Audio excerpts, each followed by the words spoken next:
lasting peace. Despite cautious optimism around resumed diplomatic efforts, 2025 has been one of the deadliest for the people of Ukraine. Civilian casualties between January and November this year were 24% higher compared to the same period in 2024. These figures continue to increase as the Russian Federation escalates its aerial attacks across Ukraine. On the night of 5 and 6 December, dozens of civilians were injured and hundreds of thousands left without power and basic utilities, following large-scale Russian missile and drone strikes targeting energy and transport infrastructure in 10 regions across Ukraine. The night before, a 12-year-old boy was killed in a drone attack on a village in Dnipropetrovsk region. A week earlier, on 29 November, a massive Russian drone and missile attack reportedly killed 6 people and injured dozens of others in Kyiv, Dnipropetrovsk, and Kherson regions. This attack also left more than 600,000 people in the Kyiv region without power under freezing winter temperatures. On 23 November, a drone strike on Ukraine's second-largest city, Kharkiv, reportedly killed 4 people. In total, since the start of the Russian Federation's full-scale invasion of Ukraine in February 2022, the Office for the High Commissioner for Human Rights has verified that 14,775 Ukrainian civilians, including 755 children, have been killed. 39,322 more, including 2,416 children, have been injured. These numbers only represent the verified casualties. Actual figures are likely significantly higher. The Russian Federation continues to target Ukraine's civilian infrastructure. Systematic attacks on energy infrastructure in the middle of winter threaten to leave millions without reliable heating, water, and public transportation as temperatures drop. People in high-rise buildings cannot use elevators, which leaves the elderly and persons with disabilities trapped in their homes. This year alone, more than 340 educational facilities in Ukraine have been damaged or destroyed, depriving children of their right to education. Local authorities from frontline communities of Donetsk, Kharkiv, Kherson, and Sumy regions reported that access to essential services had collapsed. Food shops and pharmacies are closed, medical personnel has left, and electricity cuts have lasted for more than 2 years in some areas. These deprivations, in addition to the horrors of daily indiscriminate attacks, are driving further large-scale displacements. At the same time, local authorities from communities across the border in the Russian Federation also continue to report new civilian casualties from regular attacks launched by the Ukrainian armed forces. Damage to civilian infrastructure is also reported as a result of long-distance Ukrainian strikes on military and energy sites in the Russian Federation.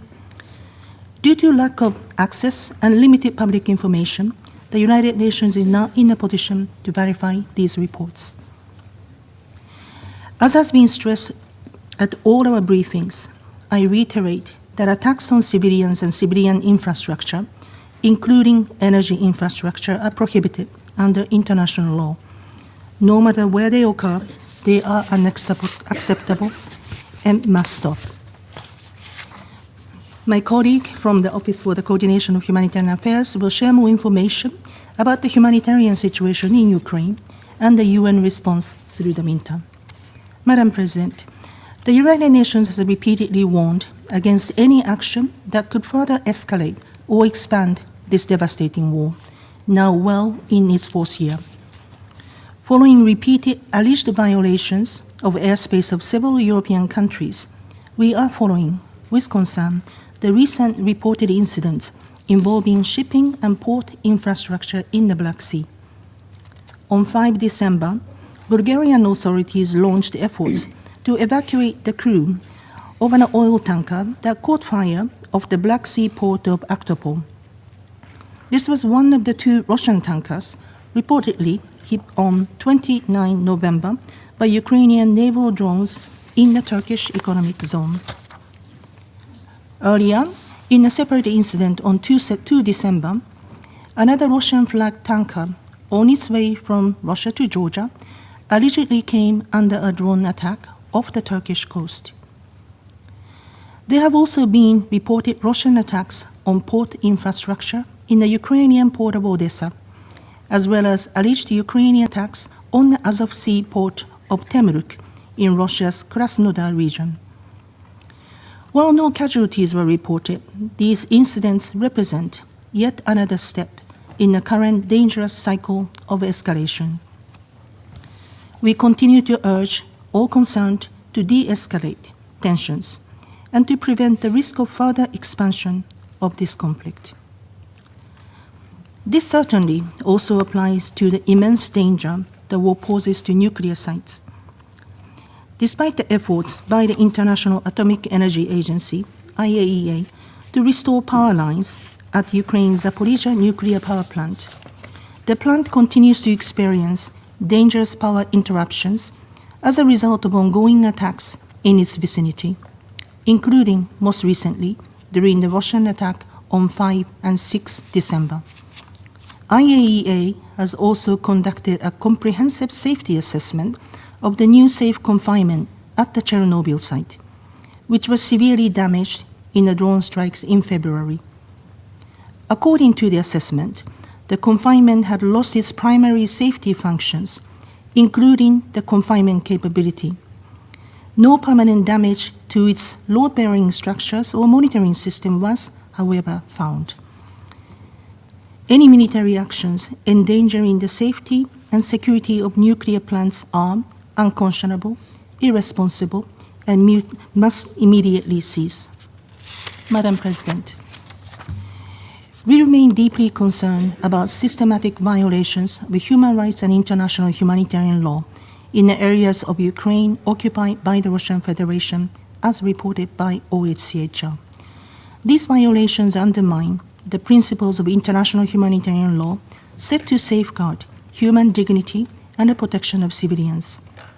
We recall the international obligations with regards to treatment of prisoners of war, including related to access to information regarding their places of detention. We are encouraged by the earlier exchanges of prisoners of war between Ukraine and the Russian Federation and urge their continuation, as well as scaled-up returns of Ukrainian children and civilian detainees without delay. Madam President, since the beginning of the full-scale war nearly 4 years ago, the people of Ukraine have not only shown remarkable resilience to endure the horrible consequences of the war, but also determination to build a peaceful, democratic, and prosperous future for their country. We have seen this consistently in the action of Ukrainian civil society, in particular organizations led by women and young people. People of Ukraine want peace that is just and lasting. Meeting their aspirations and enduring the long-term stability of the region must remain our collective focus and priority. That is why we remain hopeful that ongoing diplomatic efforts led by the United States can help bring this war to a negotiated end. The Secretary General has repeatedly called for a full, immediate, and unconditional ceasefire, immediate de-escalation in fighting, including a halt to ongoing attacks on critical civilian infrastructure, would not only spare civilian lives, but also bring added momentum to ongoing diplomatic efforts. We urge all stakeholders to actively engage in and support an inclusive diplomatic process in pursuit of a just, lasting, and comprehensive peace. Achieving a just, lasting, and comprehensive peace in Ukraine requires that any settlement fully upholds Ukraine's sovereignty, independence, and territorial integrity within its internationally recognized borders, and is in line with the UN Charter, international law, and relevant UN resolutions. The United Nations remains ready to support all meaningful efforts to this end. Thank you, Madam Chair. I thank Ms. Goto for her briefing, and I now give the floor to Ms. Joyce Msuya. Madam President, members of the Council, thank you for the opportunity to brief the Council again on the humanitarian situation in Ukraine. In the 2.5 weeks since our last update, intense missile and drone attacks across Ukraine have continued to exact a worrying toll on civilians. These strikes, many conducted at night during freezing temperatures, continue to kill and injure civilians, sever essential services, and undermine the lifelines that civilians rely on. Madam President, allow me to share what this means on the ground in humanitarian terms. In recent days, strikes have hit critical energy infrastructure in Kharkiv, Odessa, and the Dnipro region.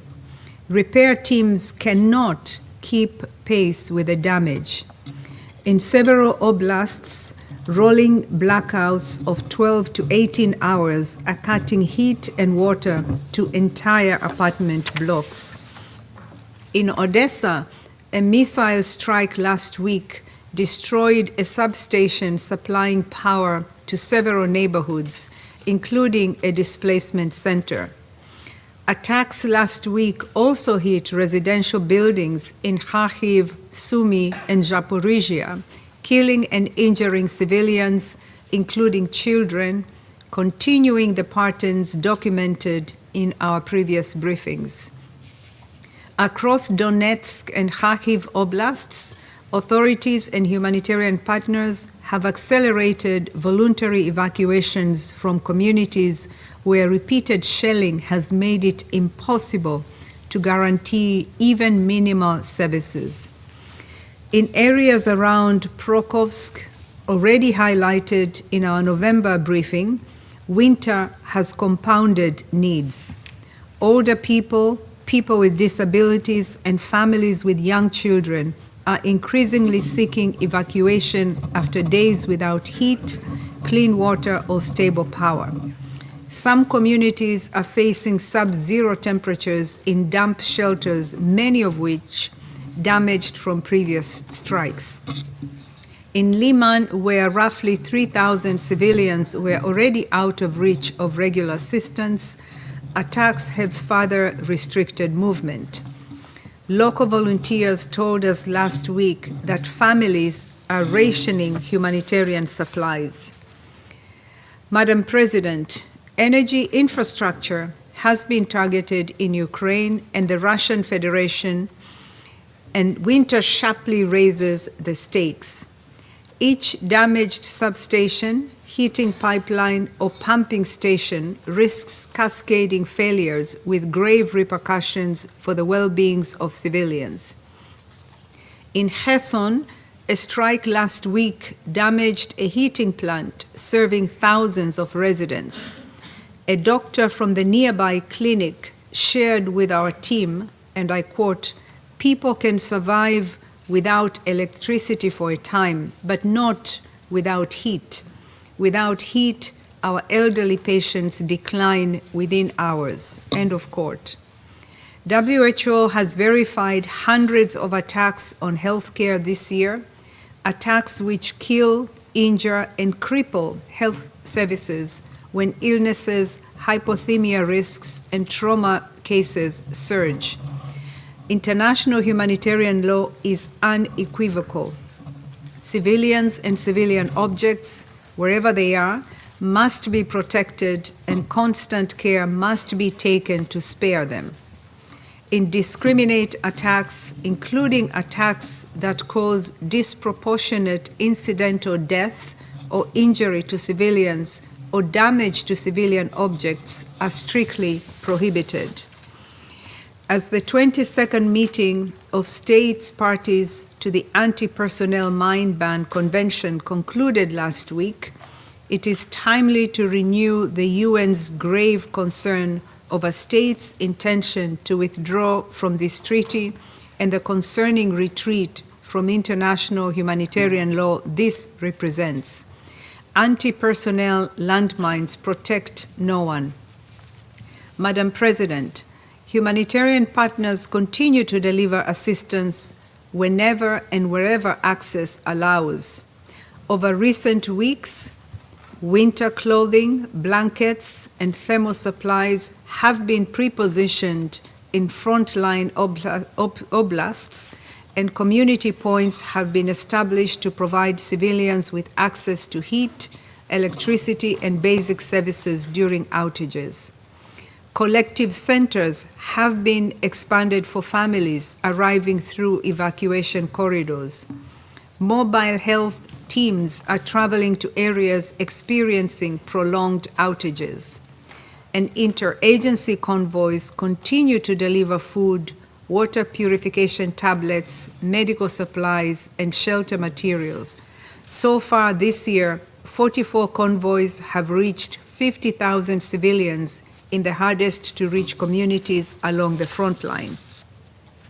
But access to some frontline areas remains extremely challenging. Active hostilities, damaged roads, and security restrictions regularly delay or suspend humanitarian operations. Humanitarian personnel facing rising dangers. In December so far, one aid worker was injured in Kherson region, with 8 cases of damage to humanitarian offices, assets, and aid distribution sites, according to OCHA's Access Monitoring and Reporting Framework. As noted in our last briefing, a clearly marked UN convoy in Kherson was struck in October while attempting to deliver aid, underscoring growing dangers to aid workers. International humanitarian law also demands that humanitarian personnel and assets be protected. Engaging in dialogue with the relevant parties is essential to ensure they do not recur. Beyond these challenges, significant portions of the country remain out of humanitarian reach. While the UN does not have humanitarian operations in parts of Ukraine under occupation by the Russian Federation, our position is clear. We stand ready to deliver assistance to all civilians in need wherever they are, prioritizing solely on the basis of humanitarian need. Madam President, as winter deepens and access tightens, our ability to respond hinges on timely and sufficient funding. Yet funding shortfalls continue to constrain winter operations. Only 65% of the $279 million required for the winter response plan has been received, forcing cuts to the very services, cash assistance, heating support, mental health care, and protection for women and girls that are most critical in winter. The Global Humanitarian Overview released yesterday underscores the scale of these needs. 10.8 million people need assistance in 2026, and $2.3 billion is needed to target 4.1 million of them. The regional refugee response also remains substantial. Given this magnitude, even a modest shortfall leaves tens of thousands without the support they need for survival. Underfunding has a human cost. Families face freezing temperatures without heating support. Women and girls lose access to safe spaces, and older people in frontline communities are left without the means to evacuate. Madam President, today the humanitarian consequences are clear. Attacks harming energy systems are pushing cities toward blackout. Strikes in residential areas are uprooting families midwinter. and humanitarian access constraints are depriving the most vulnerable where suffering is highest. I urge you, members of the Council, to use the tools at your disposal, your voice, your influence, your unity where possible, to ensure three things.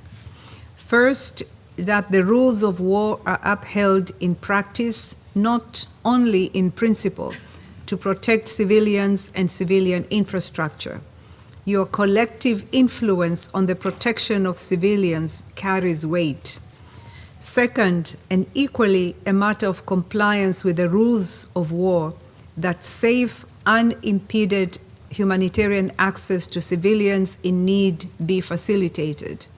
When assistance is endangered, blocked, or delayed, the consequences are immediate and severe. Third, that humanitarian action is funded in line with the scale of need. Member state decisions will determine whether families face this winter with or without heat, medical care, and shelter. Madam President, the people of Ukraine do not have the privilege of waiting for better conditions. They are enduring a fourth winter since the escalation of this war, under fire and in the dark. What they need from this Council is not only sympathy, but concrete actions to reduce harm and safeguard the humanitarian action that stands between survival and catastrophe. Your actions in the coming weeks will influence whether this winter becomes another chapter of avoidable suffering or a moment when the Council helped prevent it. Thank you. I thank Ms. Msuya for her briefing, and I now give the floor to Ambassador Tomasz Lovrencic. Madam President, Excellencies, distinguished members of the Security Council, allow me to express my sincere appreciation to the Slovenian Presidency for placing today's discussion on the agenda.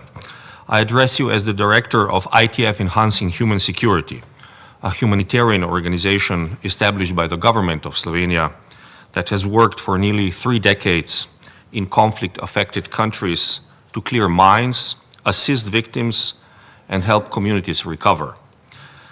Today, however, I speak as an eyewitness to the ongoing tragedy unfolding in Ukraine. Just a few weeks ago, I visited Ukraine together with Dr. Aleš Musar, the spouse of the President of Slovenia. During this visit, I sat with victims of mines and explosive remnants of war, men, women, and children, whose lives were irreversibly changed after the Russian aggression in a single devastating moment. Their injuries were among the most severe I have seen in my career. Many have lost one and some both legs. Others bore terrible wounds across their bodies, including devastating trauma to their head and face. ITF has worked in numerous war-affected countries and has helped thousands of survivors receive prosthetics and psychosocial support. Yet what I witnessed in Ukraine marks a grim new chapter in the evolution of mine injuries. Because of the changing nature of the war, the pattern of injuries is also changing.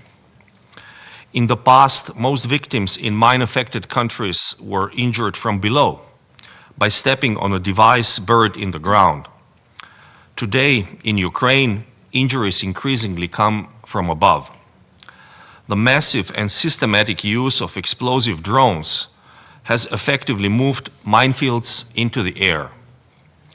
In addition to minefields on the ground, we now face what can only be described as minefields in the sky, indiscriminately killing and maiming civilians. This shift has catastrophic humanitarian consequences. Drone-delivered explosives strike the upper body, causing brutal injuries to the arms, hands, face, and head. And let me be very clear, the loss of a hand or an arm is often even harder to overcome than the loss of a leg. A prosthetic leg restores mobility. A prosthetic arm must replace fingers, one of the most complex tools of human life. Without hands, a survivor cannot dress independently, cannot prepare food, cannot perform basic daily tasks, and cannot even manage the most intimate aspects of their life without assistance. We often believe that mine warfare cannot sink lower, yet in Ukraine it is. Drone-delivered explosives are more indiscriminate, more dehumanizing, and more lethal. They cause injuries that are harder to treat, harder to rehabilitate, and harder for survivors and their families to endure physically, psychologically, and socially. This must matter to this Council, not only because of the enormous scale of suffering, but because the situation in Ukraine is a warning. If the international community does not mobilize now, this minefield in the sky risks becoming a horrifying standard in future conflicts. For this reason, I appeal to this Council and the international community for 3 urgent steps. First, sustained and increased support for humanitarian demining, including the development and deployment of new technologies and accelerated clearance operations. Second, extended support for victim assistance, not as an afterthought, but as an essential pillar of humanitarian response. Third, continued insistence, based on international humanitarian law, that weapons causing indiscriminate and disproportionate harm to civilians must stop. Protecting civilians is not optional. It is a legal and moral obligation. What Ukrainian people are suffering today might turn against all of us if we do not take action. Excellencies, upper body injuries bring a new, sad dynamic to this war on Ukraine. We are now witnessing a dramatic increase in civilians suffering devastating trauma to their arms, hands, and heads. The scale is alarming. Today, in addition to tens of thousands of amputees, there are already tens of thousands of newly deaf people as a direct result of blast injuries to the head and ears. Thousands more now require prosthetic arms and hands, complex and expensive medical devices that are essential for regaining independence. This represents not only a profound humanitarian challenge, but a tragic testimony to the cruelty of this aggression and to the depth of suffering endured by victims and their families. This is the new horror of war. I therefore appeal to this distinguished Council. Do everything in your power to stop this war.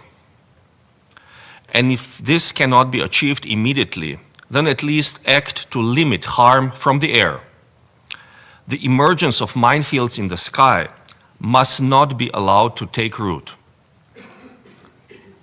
If it is not stopped, hundreds or even thousands of civilians, including women and children, will continue to be subjected to lifelong suffering. What we see today in Ukraine may tragically be repeated elsewhere tomorrow, against all of us.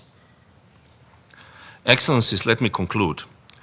Helping mine victims costs money. We are deeply grateful to all donor countries. In case of ITF, our projects in Ukraine are supported by Slovenia, Republic of Korea, and the United States of America, although the number of donors remains too small for the magnitude of the need. Greater burden sharing is needed, and I call on all countries to join the effort now. A prosthesis is namely not a simple technical device replacing a missing limb. A high-quality prosthetic arm is a pathway back to normal life, a step towards independence, towards the dignity of being able to work, care for one's family, and contribute to one's community. It is a recognition that person's future is worth fighting for. Therefore, I call on all countries to support prosthetics in Ukraine at the highest possible standard, guided by humanity, solidarity, dignity, and justice. We have a chance to help the people of Ukraine now, at the moment when they need it most. Let us seize this opportunity and let history record that when confronted with extraordinary human suffering, we chose not caution or prudence, but humanity and solidarity at its fullest. Thank you, Madam President. I thank Ambassador Lovrencic for his briefing. I shall now make a statement in my capacity as the Deputy Prime Minister and Minister of Foreign and European Affairs of the Republic of Slovenia. First, I thank the briefers for the valuable information they provided and for setting the tone to this discussion. Dear Council members, it will soon be 4 years since Russia launched its invasion of Ukraine. Almost 4 years since it started an open war of aggression against its sovereign and significantly smaller neighbor. 4 years of open and repeated violation of international law. And 4 years of devastation, of shattered lives and dreams, and lost livelihoods. 4 years of destruction of schools, hospitals, and homes. They are not just mere words, but the harsh realities created by Russia's war. A month ago, I was on a field trip to several regions in Ukraine, and I have seen the horrors firsthand. I witnessed a generation of young people whose lives will be forever marked by this invasion. I have seen children being raised in an environment where shelters and air raid alarms are parts of daily life. Yet, in spite of the ongoing war, they continue to demonstrate resilience that deserves recognition and support. But more than that, they deserve to live in peace.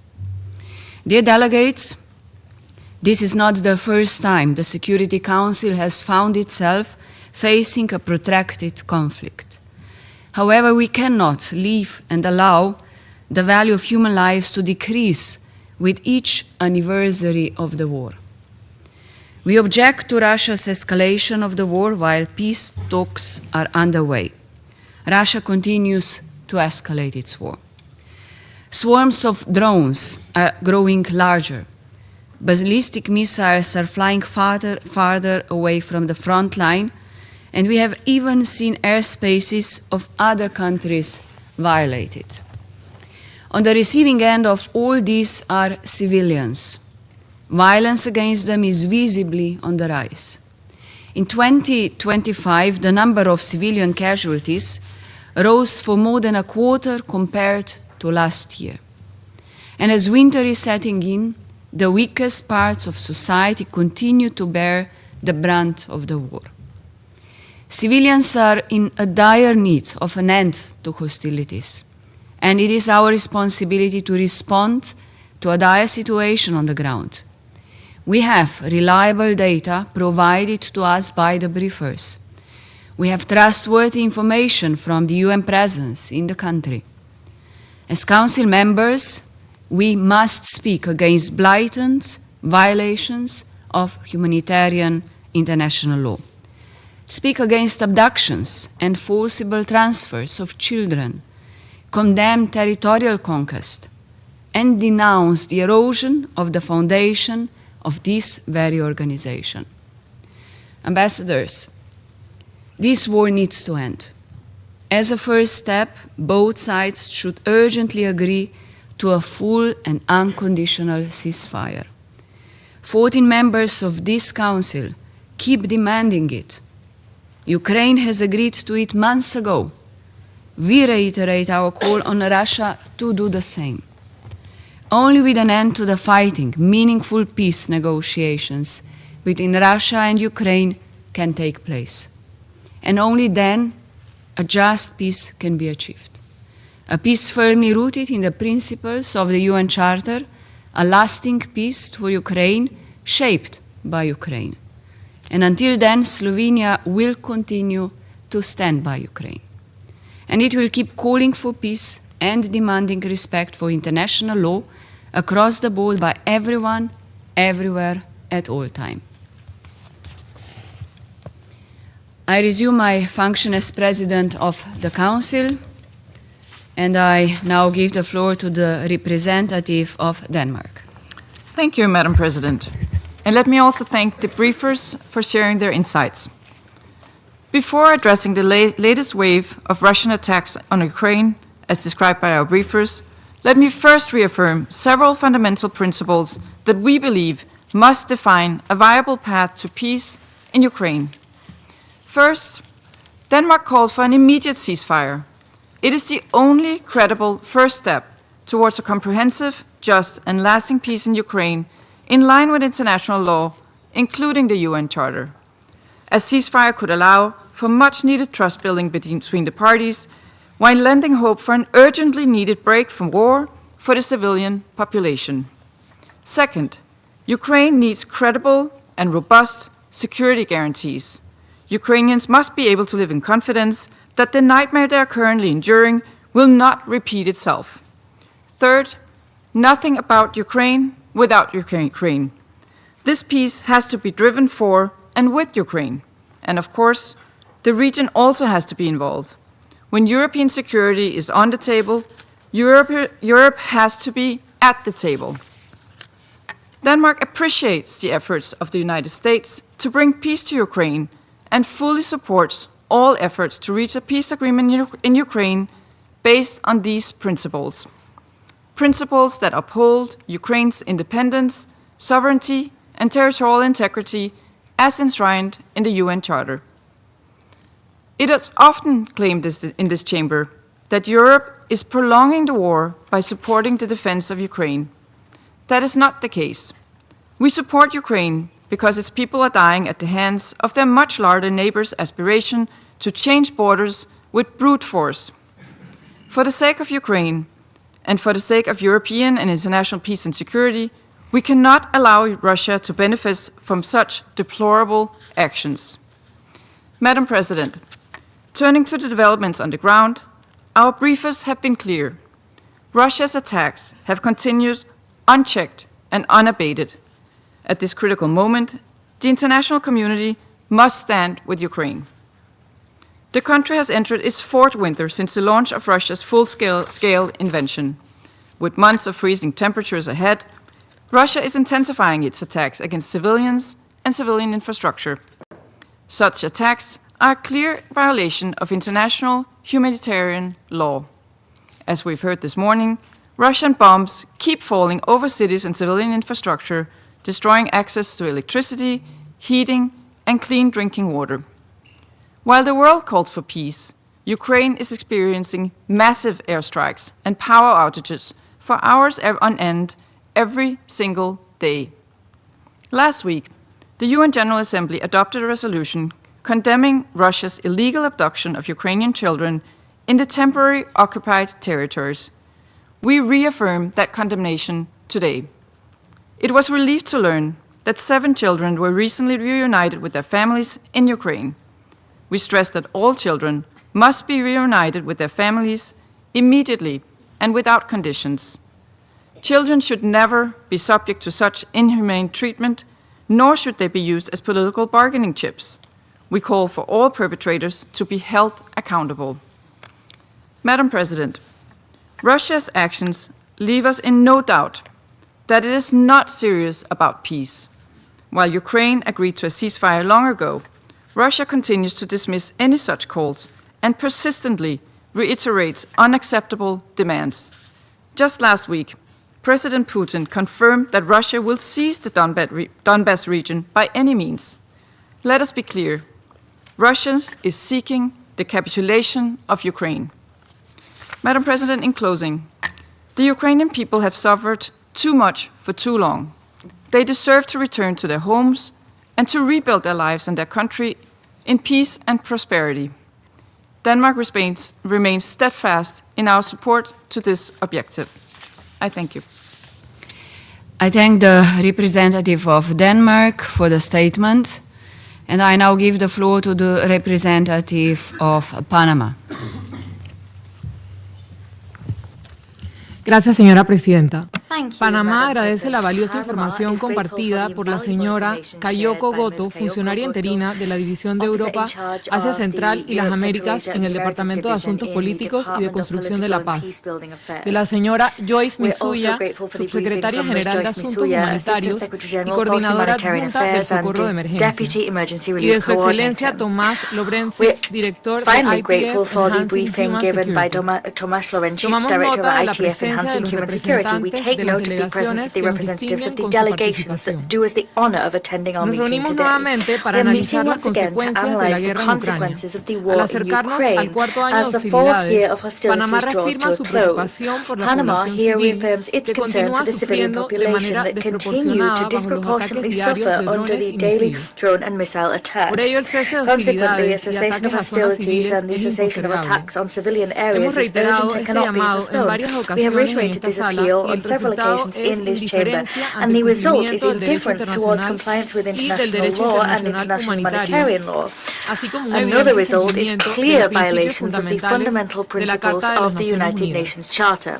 Prolongar esta Allowing guerra this war to erosiona, drag on, además, la moreover, legitimidad del erodes the propósito legitimacy fundamental of de the esta fundamental organización, purpose of this concebida organization. It was precisamente para designed prevenir precisely que to la spare humanidad sufra los humankind flagelos de la from guerra. the scourge and suffering of war. Honrar los principios de la Honoring the Carta nos principles of the obliga a Charter redoblar requires nuestros that we esfuerzos step en up our acciones que efforts in promuevan el endeavors that restablecimiento de promote la the paz y restoration la of seguridad international peace and internacionales en security Europa, in Europe. así como a We must restaurar also la focus on esperanza de una efforts to convivencia revive pacífica hope entre rusos y of ucranianos. peaceful coexistence between Las Russians and fracturas en la seguridad Ukrainians. internacional, Cracks producto de este in international conflicto, security that desgastan la have emerged confianza as de a la result of comunidad this conflict internacional, amenazan el erode futuro trust de in the generaciones international enteras community. They y las threaten the condenan future a of sufrir entire los traumas de una generations and guerra condemn them to que con suffer the voluntad trauma of a podría war, detenerse a war which, if inmediatamente. there were a desire to do so, could be Panamá immediately renueva su stopped. llamado a un cese Panama inmediato de las repeats here its hostilidades appeal y for a la an immediate apertura de un cessation of diálogo hostilities. genuino We por also parte de call for quienes the tienen la opening of a genuine responsabilidad dialogue de poner on fin the a part esta of guerra, those that con have la the firme responsibility convicción to end this de que war. solo We así do so podremos with the firm salvaguardar los conviction that principios it que is only sustentan in la that way convivencia that we will be pacífica able to entre las safeguard the naciones principles y el that orden underpin internacional the basado peaceful en normas. coexistence between nations and the Reconocemos los international esfuerzos rule-based order. diplomáticos We encaminados a recognize alcanzar un diplomatic acuerdo de efforts paz. designed to achieve a Es peace fundamental agreement. avanzar It en is un proceso vital to make constructivo progress with a que constructive recupere la process confianza entre las which partes rebuilds y trust siente between the las parties bases and de la lays the estabilidad. foundations for stability. Este camino This exige journey respeto demands mutuo mutual guiado respect por la and voluntad must be guided compartida by de the shared construir una will, paz the shared duradera. desire to build a Señor lasting presidente, peace.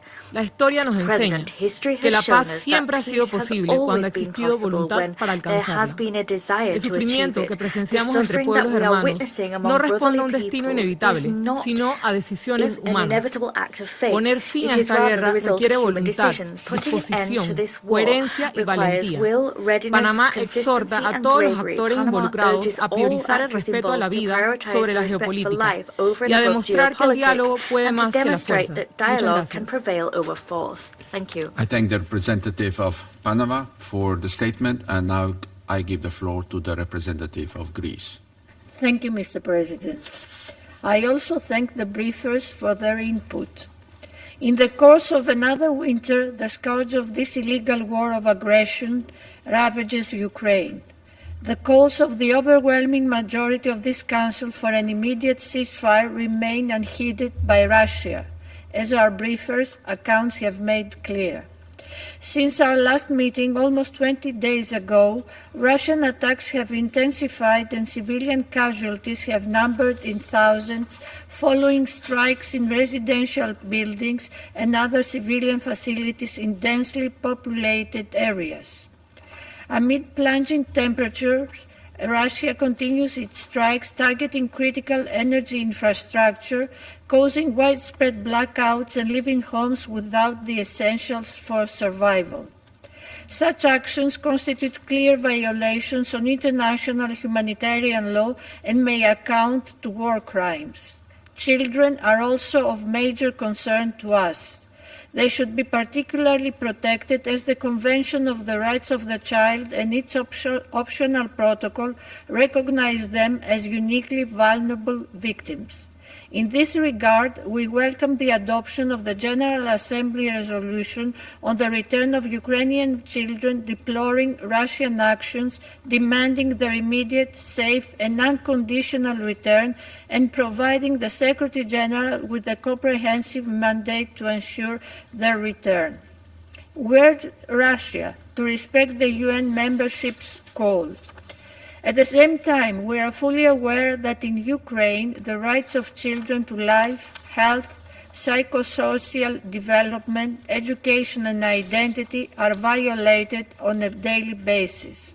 According to UNICEF, 4.6 million Ukrainian children continue to face major disruptions to education. There have been more than 340 attacks on schools this year alone, while more than 4,300 educational institutions have been affected in total. Mr. President, despite soon entering the 5th year of war, Ukraine and its people persevere. They defend their freedom and independence with courage, conviction, and resilience. This Council and this organization should not fail them. In that respect, Greece welcomes the progress on a peace plan made at the Geneva and Florida meetings between the US and Ukraine delegations. We reiterate that there can be no agreement about Ukraine and Europe without Ukraine and Europe.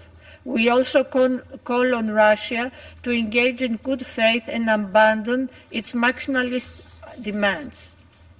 Greece will always side with international law, the UN Charter, and the principles of independence, sovereignty, and territorial integrity enshrined therein. We unequivocally reject any change of borders as a result of the use of force. There can be no recognition of borders changed by force. That would constitute a blatant violation of international law and set a dangerous precedent. The principled stance guides our position on the war of aggression against Ukraine, along with our strong belief that the guns should be silenced for the voice of peace to be heard. In this respect, Greece joins the call of the wider UN membership in support of a full, immediate and unconditional ceasefire as the primary goal and the first step of a process leading to a comprehensive, just and lasting peace. Lastly, Mr. President, we reiterate that Ukraine must have the final word for its future, equipped with credible security guarantees. I thank you. Thank the representative of Greece for the statement, and I give the floor to the representative of the Republic of Korea. Thank you, Mr. President.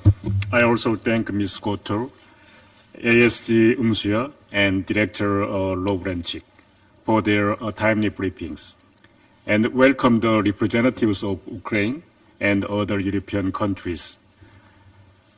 But, Mr. President, once again, we were reminded today by the briefers the freezing winter and frigid conditions themselves are being weaponized, along with deeply concerning and escalating deadly attacks on power and heating supplies. This is unleashing painful repercussions on long-suffering communities. Regretfully, such attacks are transpiring despite the international communities, including this Council's vocal calls for swift end to the ongoing fighting and a lasting peace agreement.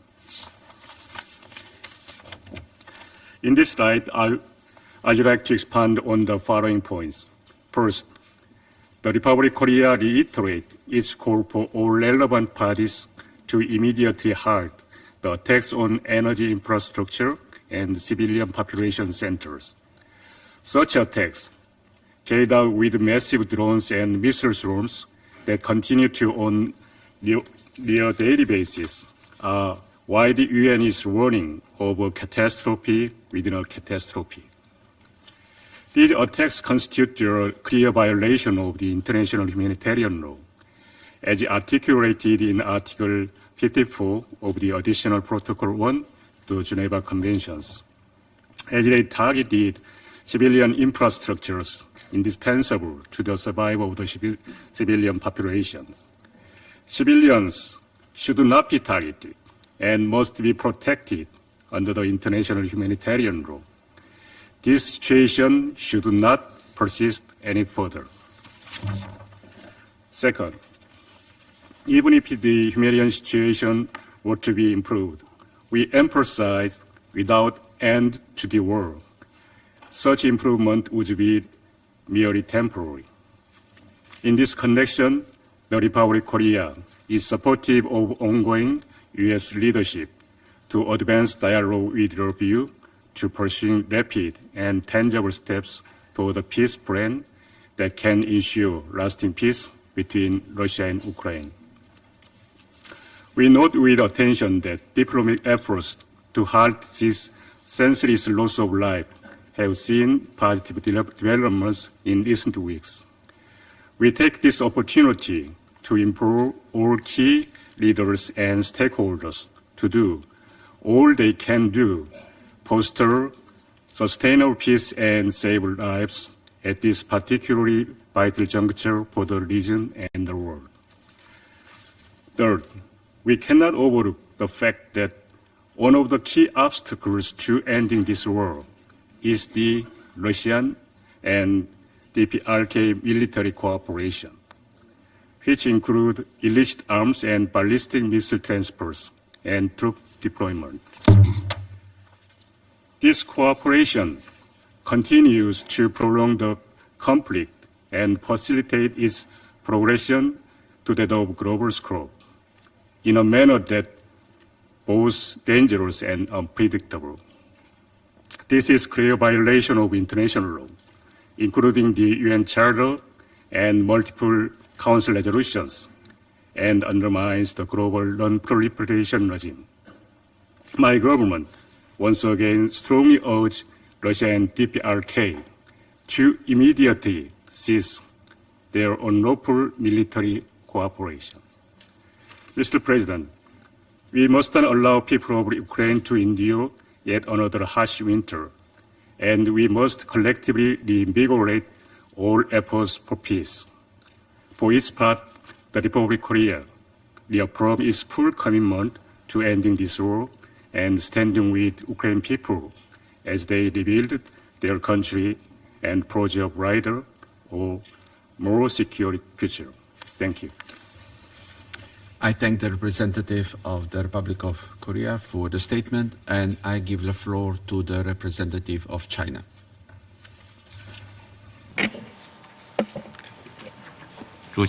President, I welcome Her Excellency Tan Fayong, Deputy Prime Minister and Minister of Foreign Affairs of Slovenia, presiding over today's meeting.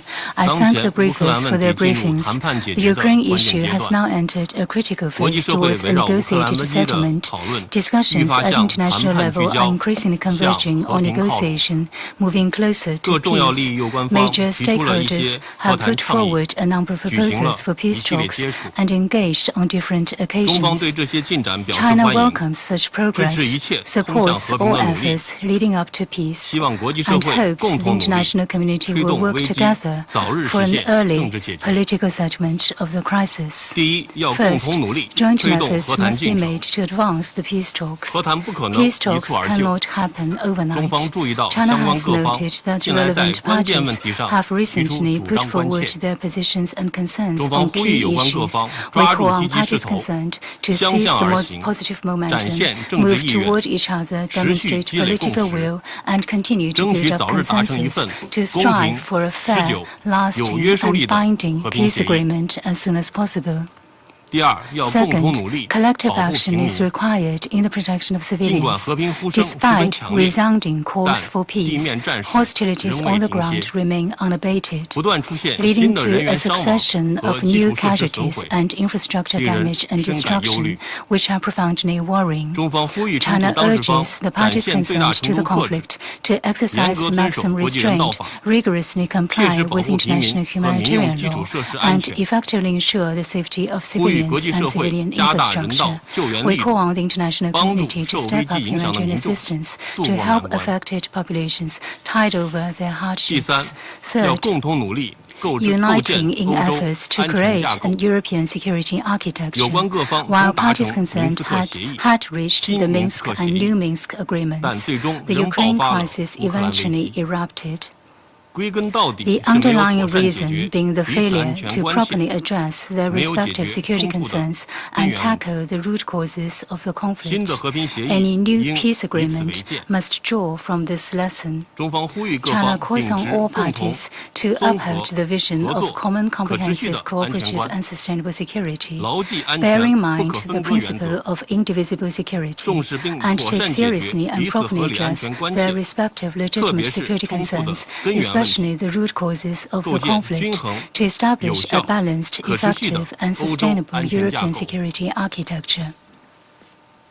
President, China's position on the Ukraine issue is objective, impartial, and consistent. That is, calling for a ceasefire and cessation of fighting, facilitating peace talks, and promoting a political settlement. Guided by the four shoulds proposed by President Xi Jinping, we maintain that the sovereignty and territorial integrity of all countries should be respected, the purposes and principles of the UN Charter be observed, the legitimate security concerns of all parties be taken seriously, and all efforts conducive to a peaceful resolution of the crisis be supported. China has stayed in close contact with all parties concerned, including Russia and Ukraine, actively engaging in shuttle diplomacy. China, alongside Brazil and others, launched the Group of Friends for Peace on the Ukraine crisis, working unwaveringly to amplify calls for peace and foster consensus for peace. China will continue to play a constructive role in advancing a political resolution of the crisis. I thank you, President. I thank the representative of China for the statement, and I now give the floor to the representative of Pakistan. I thank you, Madam President. I also thank Ms. Goto, ASG Msuya, and Ambassador Lovrencic for their briefings. Regrettably, the conflict in Ukraine continues to rage, upending the lives and livelihoods of millions over the course of the past almost 4 years. Pakistan has consistently expressed its profound concern on the impact that this conflict has had on regional and international security and the resulting immense human suffering. We are deeply perturbed by the continued fighting and targeting of civilians and civil infrastructure. As we have said in the past, protection of civilian lives and infrastructure is a legal obligation and should remain paramount. We reiterate our call for all sides to uphold the principles of international humanitarian law, including on the protection of humanitarian aid workers. Madam President, Pakistan remains an ardent supporter of the peaceful resolution of this conflict. We have always advocated an early cessation of hostilities, de-escalation, and a sustained and meaningful dialogue which addresses the legitimate security concerns of all sides to bring this protracted conflict to an end. We welcome the renewed momentum towards peace and diplomatic engagements led by the United States. We call upon the parties to exercise restraint, demonstrate political will, and earnestly engage for making meaningful strides towards a mutually acceptable settlement, a solution acceptable to all relevant parties, grounded in the UN Charter, international law, and relevant multilateral agreements, is essential to bring peace which is durable and lasting. Towards this end, we hope that all sides would be guided by sagacity, mutual understanding, and above all, the imperative for saving millions from further suffering. To conclude, Madam President, Pakistan stands ready to support all endeavors aimed at resolving the issue peacefully and in a just, comprehensive, and durable manner. I thank you. I thank the representative of Pakistan for the statement, and I now give the floor to the representative of the United States. Thank you, Madam President Fayon, and thank you for chairing this important meeting today. I would also like to thank our three briefers. Ending the Russia-Ukraine war remains a top priority for President Trump. Under his leadership, the United States is working at all levels to urgently end hostilities through a permanent ceasefire and a negotiated settlement. The United States is engaged in tireless shuttle diplomacy to try and bridge the divide between Moscow and Kyiv. We also want to move the parties toward a negotiated set of terms for ceasefire. These discussions are complex and difficult, but thankfully they are ongoing. Both sides will need to make difficult choices to end the war. Our goal is an end to the war and a mutually agreed peace deal that leaves Ukraine sovereign and independent and with an opportunity for real prosperity. It remains critical to keep an international focus, and this Council must continue to focus on this war.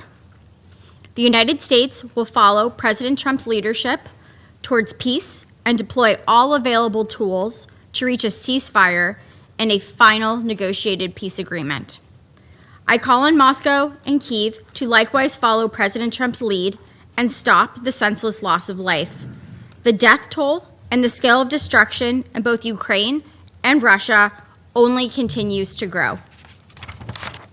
The rising humanitarian cost of this war, particularly against women and children, is unacceptable, and it will ripple through for decades across the region. Meanwhile, as the winter continues to grow colder and darker, strikes in populated areas and against Ukraine's energy grid continue, leaving millions without heat and power. The killing must stop. Both sides must choose peace. As we move into 2026, we report there is an ongoing and productive dialogue. But let us not miss this opportunity to secure a just and sustainable peace. Thank you. I thank the representative of United States for the statement. I now give the floor to the representative of Algeria. Thank you, Madam President. I thank Ms. Kayoko Goto and Ms. Joyce Msuya for their briefings.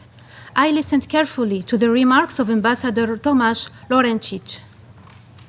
Madam President, Algeria remains concerned about the ongoing conflict around Ukraine and the repeated military attacks which affect peace and security in the region. This conflict continues to impact the humanitarian situation, causing further loss of civilian lives and the destruction of critical civilian infrastructure. This is especially relevant in this winter period, when civilians, particularly women and children, face increased suffering from severe weather conditions. Moreover, this conflict continues to have significant consequences, which are dealing with an unprecedented energy and food security crisis. In this context, I would like to emphasize the following points. First, Algeria reaffirms the urgency of stopping hostilities and ending this conflict. We also reaffirm the paramount need to protect civilians and civilian infrastructure through the full respect of international law, including international humanitarian law. Equally crucial is facilitating humanitarian assistance without discrimination and ensuring it reaches all those in need. Second, we reiterate our call on both parties to prioritize dialogue and negotiations with the aim of advancing direct peace talks by intensifying diplomatic efforts and avoiding any action that can lead to confrontation or escalation. Third, establishing the conditions for an inclusive and comprehensive dialogue remains key to promoting a peaceful settlement of the conflict. We believe that polarization only leads to further prolonging and deepening the conflict, which carries numerous regional and international consequences. We therefore emphasize the need to reinforce all international efforts aiming to foster convergence, facilitate coordination, and bridge divergent positions among the parties. In conclusion, Madam President, Algeria reiterates its call for renewed engagement of the parties to achieve a just and lasting peace based on the purposes and principles of the UN Charter and taking into consideration their legitimate security concerns. I thank you. I thank the representative of Algeria for the statement, and I now give the floor to the representative of Guyana. Thank you, Madam President. Guyana thanks Ms. Cotto and ASG Messiah for their briefings and welcomes the contribution of Ambassador Lovrencic. We also welcome the participation of Ukraine, Poland, Norway, Romania, Estonia, Moldova, and the European Union in the meeting.